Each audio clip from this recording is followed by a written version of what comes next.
Você já parou para pensar que aquelas meninas com roupas super fofas, vozes delicadas e um jeito que parece mais de criança do que de um adulto? We have Japanese animation channel, Otaku channel, and TV Star channel.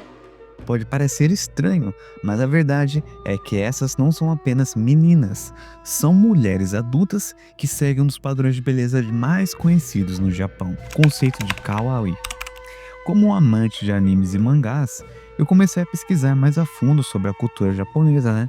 Então, eu descobri que lá no Japão, o conceito de beleza e juventude é atrelado a um conceito bem diferente aqui no Ocidente. Então, hoje eu vou explorar mais a fundo sobre essa peculiaridade do Japão e como é visto a beleza e a juventude e essas tradições. E já logo no começo, deixe qualquer comentário aqui para engajar o vídeo. Então, pegue um café e se acomoda e vamos bater um bate-papo sobre isso. Primeiro vamos desmistificar o termo kawaii. Ele, ao grosso modo, significa fofo ou adorável, mas no Japão é muito mais do que isso. Ele é um conceito que permeia quase tudo, que vão desde moda, comportamento, design, publicidade e até a mesma forma como as pessoas se comunicam. É aquela estética que faz a gente suspirar e pensar. Que coisa mais fofa. É tipo assim, coisas como os bichinhos de pelúcias, personagens de animes, roupas cheias de babados e cores vibrantes, e até comidas que parecem saídas de um conto de fadas. Mas calma, porque a cultura kawaii não é sobre coisas bonitinhas. Ela tem um lado muito mais profundo e cheio de significados sociais e culturais. E é isso que a gente vai explorar agora. De onde veio o kawaii? A cultura kawaii tem suas raízes no Japão pós-Segunda Guerra Mundial. Na década de 1970, os jovens começaram a adotar uma escrita mais infantil, com letras redondas e cheias de corações e carinhas felizes. Isso era, de uma certa forma, um jeito de se rebelar contra a rigidez da sociedade japonesa, que valorizava muito a disciplina e a seriedade.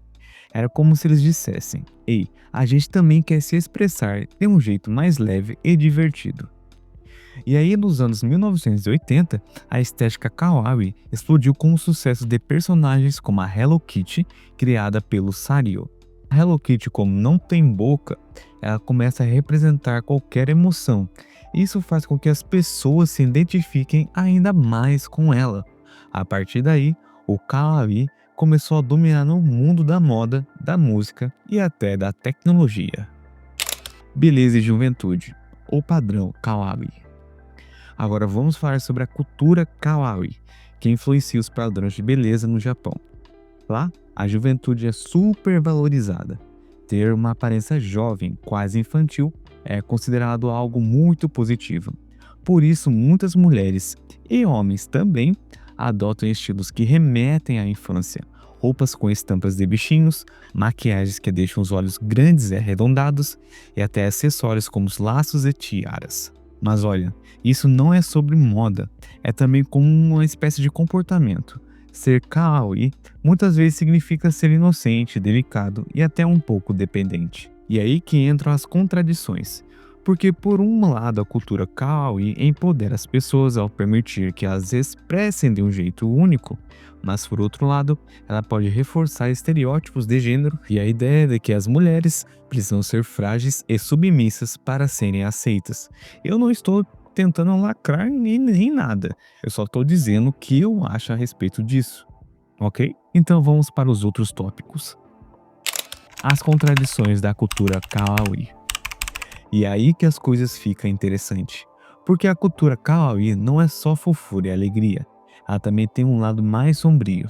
Por exemplo, o Japão é um país que valoriza muito a conformidade e a harmonia social, e é um conceito assim. O kawaii pode ser uma forma de escape, uma maneira de lidar com a pressão de ser perfeito o tempo todo. Mas, ao mesmo tempo, essa busca pela aparência fofa e juvenil pode criar uma pressão enorme, especialmente para as mulheres. Tem muita gente que se sente obrigada a seguir esse padrão para ser aceita. Isso pode levar a problemas de autoestima e até distúrbios alimentares. É como se o kawaii fosse uma faca de dois gumes. Ela pode ser libertador, mas também pode ser opressor. E tem mais uma. A cultura kawaii também é usada como ferramenta de marketing. Empresas japonesas são mestres em criar produtos que exploram essa vontade de consumir coisas fofas. E aí que a gente acaba comprando um monte de coisas que nem precisamos, só porque são bonitinhos. Por exemplo, a indústria de cosméticos cria produtos que reforçam o ideal kawaii. Bases que deixam a pele com efeitos de porcelana, rímel que alonga os cílios para dar um ar de olhos de boneca e blushes que imitam a cor natural das bochechas de uma criança. E não para por aí, até a comida é bonitinha. Já viram aquelas bentôs, que são as marmitas japonesas, que são decoradas com carinhas fofas ou até doces em formatos de bichinho? Tudo isso faz parte de uma estratégia de marketing que sabe muito bem como conquistar o público. Kawaii e a sexualidade. Aqui a gente entra em um terreno mais delicado. Enquanto a cultura kawaii celebra a inocência, ela também pode ser sexualizada. Um exemplo disso são as idols, cantoras jovens que seguem o padrão kawaii e têm um fã-clube majoritariamente masculino. Elas são adoradas por sua aparência fofa e comportamento ingênuo, mas muitas vezes são objetificadas e pressionadas a manter uma imagem de pureza. Isso levanta questões importantes sobre como a sociedade japonesa lida com a sexualidade feminina. Por um lado, a cultura kawaii pode negar a sexualidade, celebrando a inocência e a infância. Por outro, ela acaba sexualizando justamente essas características. É um paradoxo que reflete as complexidades da cultura japonesa como um todo. Por exemplo, na mídia japonesa, é comum ver adolescentes ou jovens mulheres retratadas de maneira mais sensualizada, enquanto mantêm uma aparência inocente. Essa combinação cria um espaço desconfortável, onde a inocência é explorada comercialmente. E a pressão para se encaixar no padrão kawaii pode ter consequências devastadoras para muitas mulheres japonesas. Muitas recorrem a dietas extremas, cirurgias plásticas ou maquiagem muito pesada para alcançar o ideal inalcançável de beleza. Além disso, elas frequentemente reprimem partes importantes de suas personalidades para parecerem mais agradáveis ou submissas. Essa pressão não desaparece com o tempo. Pelo contrário, ela se intensifica à medida que as mulheres envelhecem. No Japão, envelhecer significa perder a visibilidade social para as mulheres. Mulheres acima de 30 anos muitas vezes são rotuladas como sobras, se não forem casadas ou mães, um reflexo cruel da obsessão nacional pela juventude. Enquanto a cultura kawaii celebra a juventude extrema, ela marginaliza as mulheres mais velhas, aquelas que não seguem o caminho tradicional.